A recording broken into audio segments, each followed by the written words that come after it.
आज हम लोग डी एलम्बर्ट्स रेशो टेस्ट पढ़ने वाले हैं।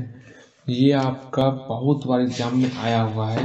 यहाँ देखो आप क्वेश्चन बैंक में आपका ग्रुप बी में 8 का ए नंबर में ये क्वेश्चन पूछा गया है। State and prove D'Alembert's ratio test, यहाँ पर डी होगा। ये आपका बहुत बार एग्जाम में आया हुआ है, इसलिए इस क्वेश्चन को आप ध्यान से करना। ओके, यहाँ आप ध्यान दो।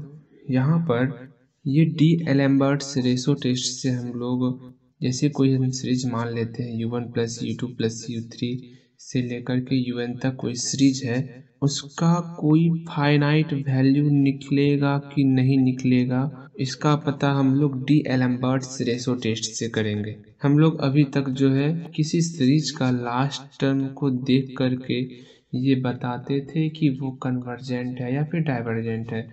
जैसे हम लोग कुछ चीज़ रूट टेस्ट में देखे, इसके अलावा हम लोग कंपैरिजन टेस्ट, फिर स्टैंडर्ड सीरीज, काफ़ी कुछ हम लोग पढ़े हुए हैं इसके पहले।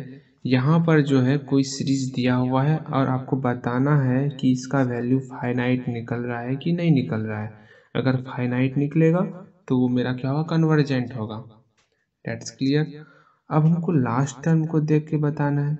मीन अगर लास्ट टर्म आपका इस फॉर्म में रहे un बटे un प्लस 1, un से जस्ट आगे का टर्म का रेशो, और उसमें जब हम n को इन्फिनिटी पर ले जाएंगे उस कंडीशन में जो मेरा लिमिट निकलेगा, अगर इस लिमिट का वैल्यू 1 से ज़्यादा रहा, ग्रेटर देन 1 रहा, तब तो वो सीरीज क्या होगा, कन्वर्जेंट होगा।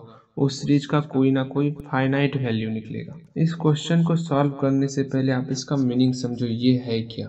इसी से आपका सारा क्वेश्चन सॉल्व होने वाला है। डी एलम्बर्ट्स रेशो टेस्ट में हम लोग un और un का नेक्स्ट टर्म un प्लस 1 का रेशो में n को हम इन्फिनिटी पर ले जाने पर वो l के करीब हो रहा था। यहाँ पर देखो, जब हम इसको इन्फिनिटी पर ले जाएंगे तो ये l के करीब हो रहा है। इस कंडीशन में इस दोनों के बीच इतना कम का गैप बचता है, जब हम इस दोनों का आपस में घटाएंगे, जब इस दोनों का हम डिफरेंस करेंगे और उसका मोड लगाएंगे तो उसका वैल्यू जो है एप्सिलॉन से भी छोटा होगा। एप्सिलॉन बहुत ही छोटी संख्या है, करीबन करीब 0 के बराबर है वो, ठीक है ना, टेंस टू 0, बहुत ही छोटी संख्या है। तो क्लियरली मैंने क्या कहा, इस दोनों का डिफरेंस क्या होगा, एप्सिलॉन से भी छोटा होगा। तो हम इसको लिख सकते हैं, इस दोनों को हटाने पर un बटे un प्लस 1 माइनस l जो है एप्सिलॉन से भी छोटा होगा। That's clear.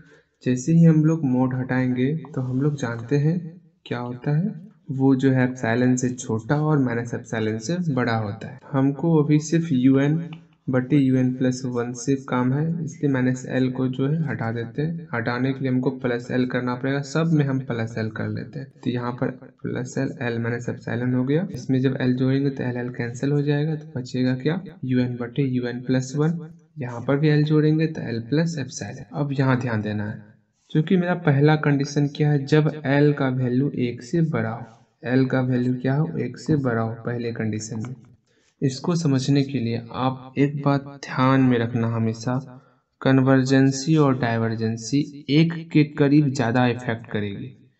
तो L एक के करीब कब होगा, जब L में हम कुछ घटाएंगे,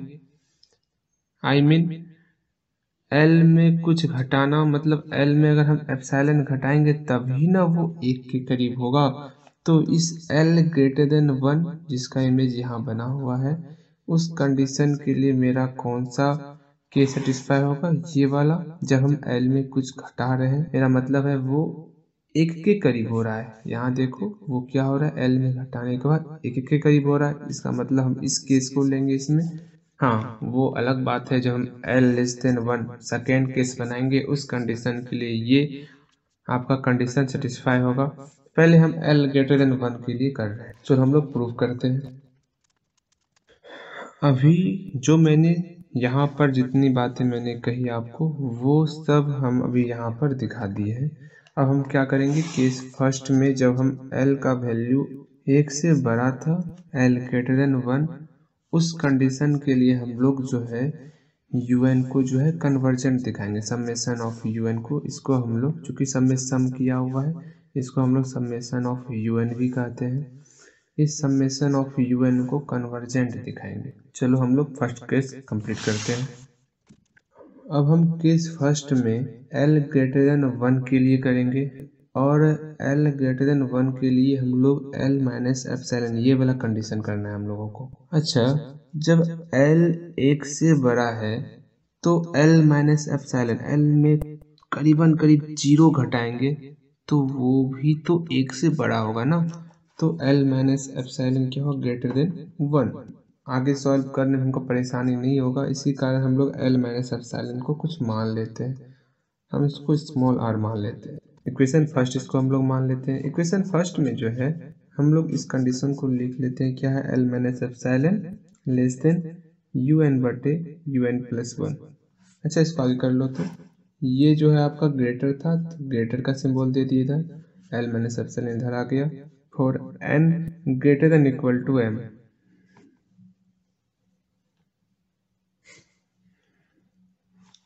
अब यहाँ समझना है, हमने यहाँ पर भी n greater than equal to m use किया था और यहाँ पर भी देखो n greater than equal to m यहाँ पर हम लोगों ने यूज किया है।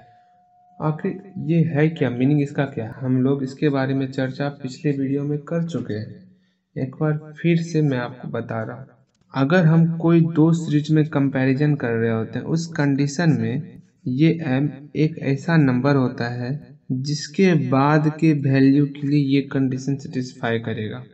मतलब U3 और V3, अगर हम इसको V3 मान रहे हैं और इसको हम U3 मान रहे हैं तो ये जो ग्रेटर सिंबल है तभी सेटिस्फाई करेगा जब इसका वैल्यू हम m या m से ज़्यादा के लिए लेंगे।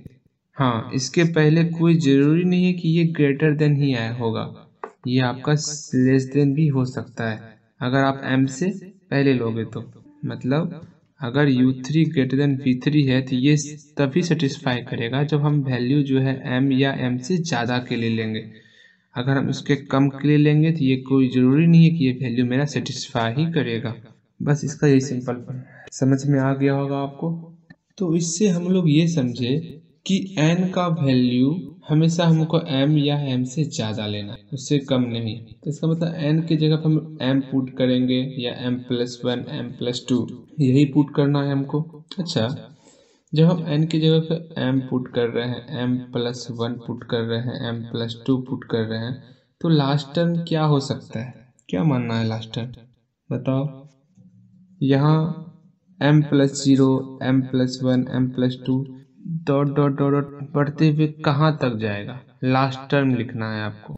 जस्ट एक एग्जांपल, जब हम लोग 1 प्लस 2 प्लस 3 प्लस करते हैं डॉट डॉट लास्ट टर्म हम लोग अपने मन से n डाल देते हैं, ठीक, क्योंकि हम लोग इनफाइनाइट सीरीज पढ़ रहे हैं। अगर एक्स्ट्रा टर्म अगर हम 0 ऐड कर ले तो उसका लास्ट टर्म क्या होता है, n माइनस 1।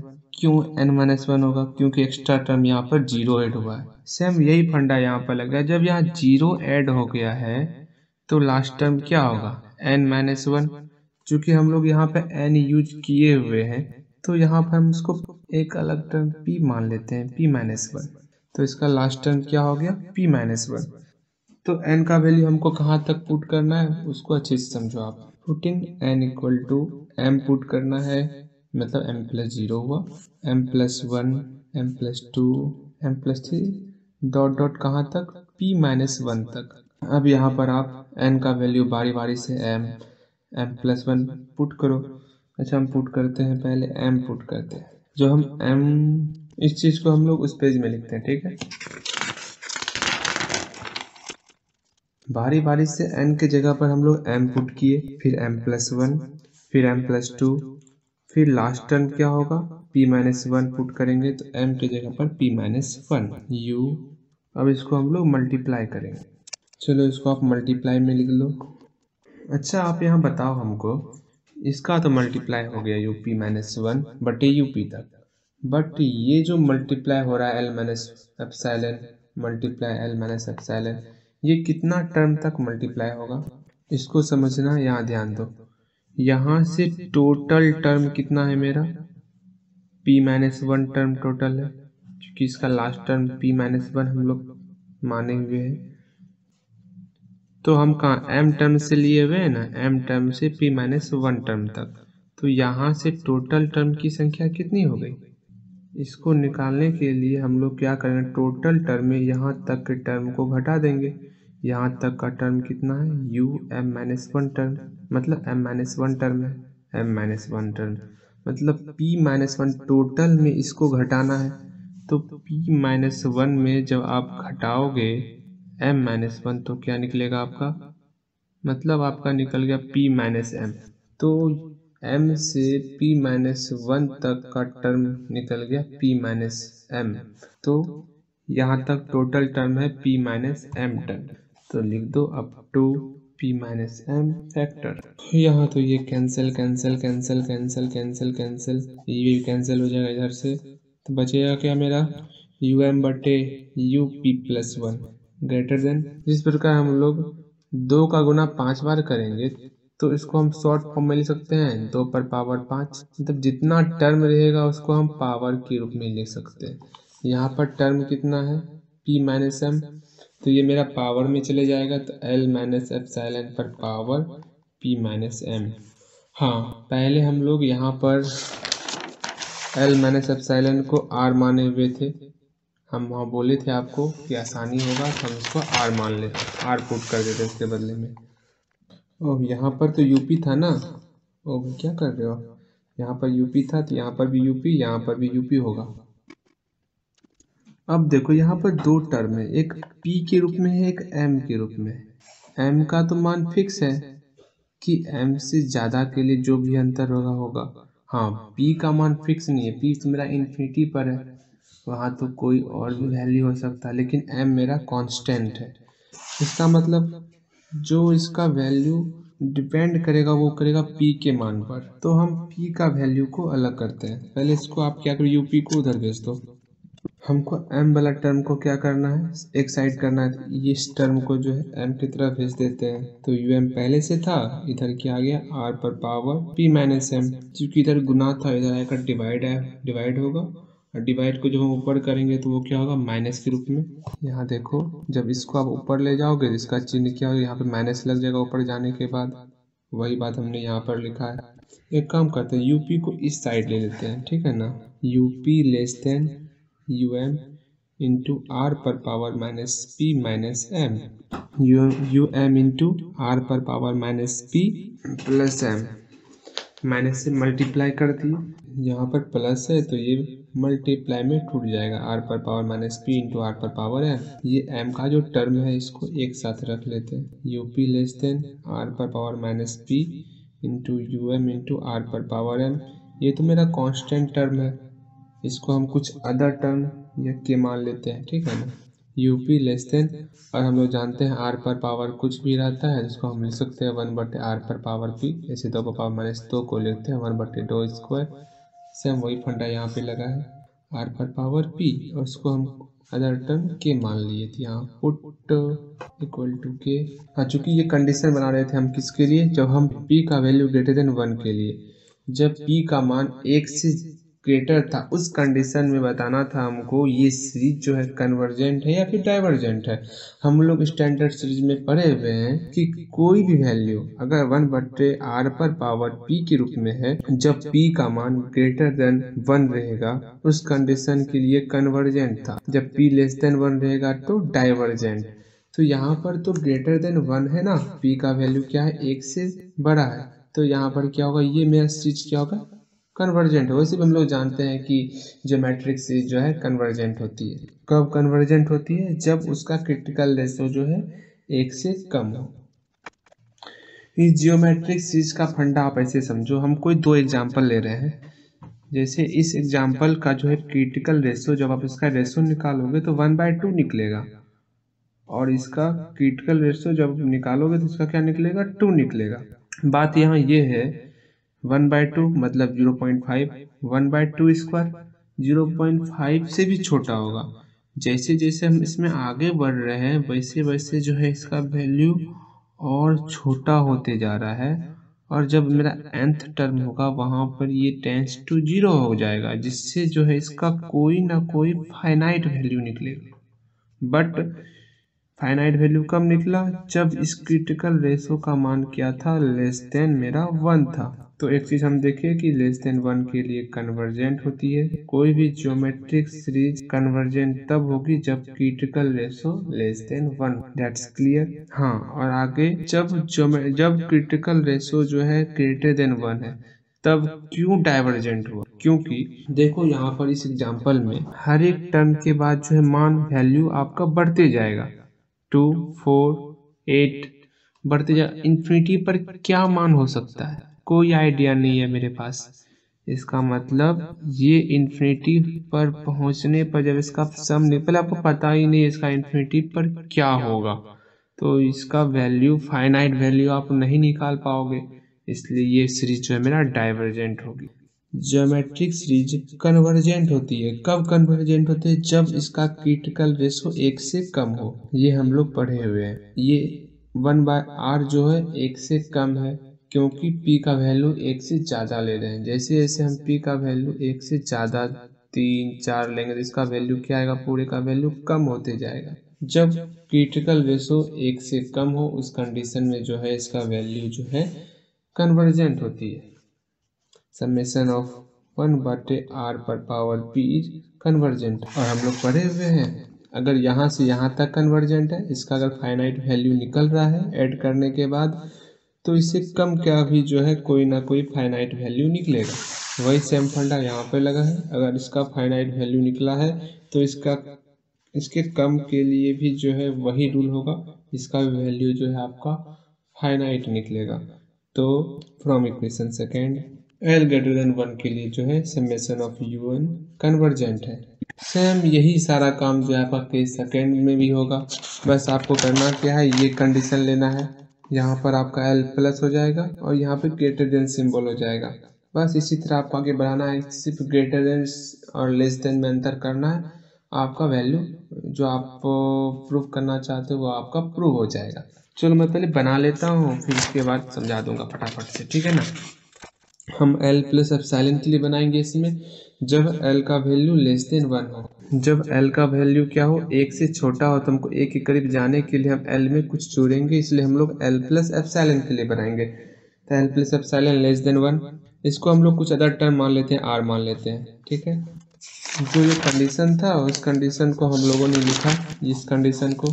फिर उसी तरह N का वैल्यू जो है हम लोग पुट करेंगे। वहाँ पर हम लोगों ने P माना था, यहाँ पर हम लोग स्मॉल k मान लेते हैं, कुछ अदर वेरिएबल मानना है आपको। यहाँ पर मेरा UM/UK निकल गया लेस देन, चूँकि टोटल टर्म मेरा k माइनस m हम लोग पहले देखे हैं, वहाँ पर P माइनस m था, यहाँ पर हम P के जगह पर k लिए हैं, इसलिए मेरा क्या हो गया k माइनस m टर्म। फिर हम लोग जितना मेरा k का टर्म है उसको एक साइड करेंगे। पहले तो हम UK को उधर भेज देते हैं। L प्लस एप्सिलॉन को कैपिटल R मान लो, आगे परेशानी नहीं होगा। हम लोग जो है इसको यहीं पर तोड़ लेते हैं, आसान हो जाएगा ये। R पर पावर k बटे R पर पावर m, इस R पर पावर m को इसे मल्टीप्लाई कर दो और आसान हो गया। सारा k का टर्म एक तरफ, सारा m का टर्म एक तरफ। k वाले टर्म को इधर लेते आना, क्योंकि k वाला टर्म ग्रेटर था तो इधर ग्रेटर का चिन्ह रहेगा आपका। UK को अकेला करना है, क्योंकि हमको समेशन ऑफ UN को कन्वर्जेंट दिखाना है ना। ये चिन्ह इधर आएगा तो 1/r पर पावर k के रूप में आएगा, गुना है, इधर आएगा तो भाग होगा ना। तो ये इधर क्या है, UM इंटू R पर पावर m। चूंकि m वाला टर्म कांस्टेंट होता है, ये टर्म मेरा कोई एक वेरिएबल हो जाएगा, इसको हम लोग लैम्डा या कुछ और मान लेते हैं, इसको लैम्डा मान लिए, ठीक है ना। बहुत आसान है, आराम से करो, कोई दिक्कत नहीं है। इसके बदले में लैम्डा पुट किए 1/r पर पावर k, और हम लोग पढ़े यहाँ पर k का वैल्यू क्या है, लेस देन 1 है। हम लोग जो है ज्योमेट्रिक सीरीज में हम लोग पढ़े हुए हैं क्या, अगर क्रिटिकल रेशो 1 से कम होगा तो वो क्या होगा, कन्वर्जेंट। अगर क्रिटिकल रेशो 1 से ज़्यादा होगा तो वो क्या होगा, डाइवर्जेंट होगा। वही फंडा यहाँ पे है, क्योंकि यहाँ पे k लेस देन 1 है मेरा। जब k का मान 1 से छोटा है, उस कंडीशन में 1/r पर पावर k का मान तो 1 से बढ़ जाएगा ना। और हम जान रहे हैं क्रिटिकल रेशो जब 1 से बड़ा होता है तो वो क्या होता है, डाइवर्जेंट होती है। इसलिए यहाँ पर ये मेरा डाइवर्जेंट हो गया, और डाइवर्जेंट से बड़ा भी डाइवर्जेंट होगा, क्योंकि हमको पता ही नहीं है इन्फिनिटी तक का सम क्या होगा, और हम बोलेंगे इन्फिनिटी से आगे का आप सम बताओ, तो नहीं निकलेगा, इसलिए समेशन ऑफ 1/r पर पावर k इज डाइवर्जेंट, इसलिए summation of un is also divergent. हमने केस फर्स्ट और केस सेकेंड प्रूव कर दिया। अब हमको प्रूव करना है जब हम L का मान 1 लेंगे, और 1 के केस में उसको कन्वर्जेंट भी दिखाना है और डाइवर्जेंट भी दिखाना है। हम दो ऐसा क्वेश्चन दिखा देंगे जिसमें L का वैल्यू एक में 1 होने के बावजूद वो कन्वर्जेंट है, और दूसरे क्वेश्चन में भी L का मान हम जब 1 निकालेंगे, L क्या, आपको इसका वैल्यू निकालना होगा, इसका लिमिट निकालना होगा। आप इसका लिमिट निकालोगे तो आपका मान L का वैल्यू निकलेगा। जब L का वैल्यू 1 होने पर एक बार कन्वर्जेंट और एक बार डाइवर्जेंट हो गया, इसका मतलब वो फेल है। ये जो आपका जो थर्ड केस है वो फेल्ड। इससे आप पता नहीं लगा पाओगे कि सीरीज मेरा कन्वर्जेंट हो रहा है डाइवर्जेंट हो रहा है। चलो हम केस स्टार्ट प्रूव करते हैं।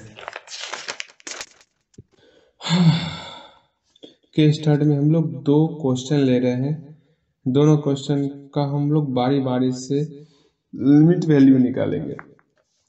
पहले हम 4 फर्स्ट के लिए कर रहे हैं, ठीक है ना। इसमें un का वैल्यू क्या होगा, लास्ट टर्म 1/n, ऊपर में 1 तो कांस्टेंट है, बस नीचे क्या आ रहा है 1 2 3 4, लास्ट टर्म n टर्म आएगा तो 1/n। इसका un प्लस 1 टर्म होगा 1/n प्लस 1। अब हम लिमिट निकालते हैं। लिमिट कैसे निकालेंगे, un प्लस 1 में n का वैल्यू इन्फिनिटी पुट करेंगे तो लिमिट वैल्यू निकलेगा। फटाफट से लिमिट वैल्यू निकाल लेते हैं। इसको अलग अलग कर लेंगे, यहाँ पर n से इसमें डिवाइड किए तो 1 हो गया और अलग प्लस 1/n।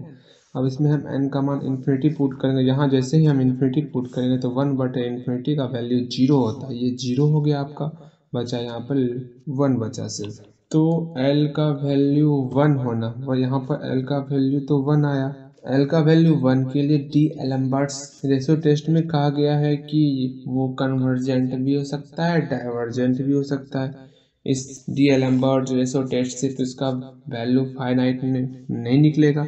हम लोग स्टैंडर्ड सीरीज में पढ़े हुए हैं कि जब मेरा सीरीज इस रूप में दिया हुआ रहे 1/n पर पावर p के रूप में, अगर कोई मेरा सीरीज दिया हुआ है, उस कंडीशन में यदि p का वैल्यू ग्रेटर देन 1 हो तो वो मेरा कन्वर्जेंट होती है, या लेस देन इक्वल टू 1 हो तो वो मेरा डाइवर्जेंट होती है। यहाँ तो 1 है, मतलब ये कंडीशन है लेस देन इक्वल टू 1, तो ये मेरा डाइवर्जेंट होगी। इसका मतलब जब L का वैल्यू 1 निकला तो फर्स्ट क्वेश्चन मेरा डाइवर्जेंट है। अच्छा, सेकेंड क्वेश्चन में देखते हैं L का वैल्यू 1 निकलता है कि नहीं निकलता है। वैसे उनको पता है सेकेंड क्वेश्चन में क्या है, P का वैल्यू क्या है, ग्रेटर देन 1 है, 1 से बड़ा यहाँ 2 है P का वैल्यू। इसका मतलब ये तो कन्वर्जेंट होगी। अगर कहीं L का वैल्यू भी 1 निकल गया तो 1 के लिए तो ये कन्वर्जेंट हो गया ना, 1 रहने के बावजूद ये स्टैंडर्ड सीरीज से कन्वर्जेंट हुआ। तो मेरा टेस्ट जो है थर्ड कंडीशन वो फेल्ड। चलो हम लोग निकालते हैं। इसमें भी जब हम n का मान इन्फिनिटी पुट कर रहे हैं तो यहाँ पे भी 1 निकल रहा है, लेकिन ये स्टैंडर्ड सीरीज से मेरा क्या है, कन्वर्जेंट है। मतलब डाइवर्जेंट और कन्वर्जेंट दोनों निकल गया 1 रहने पर। चलो मेरा प्रूव हो गया।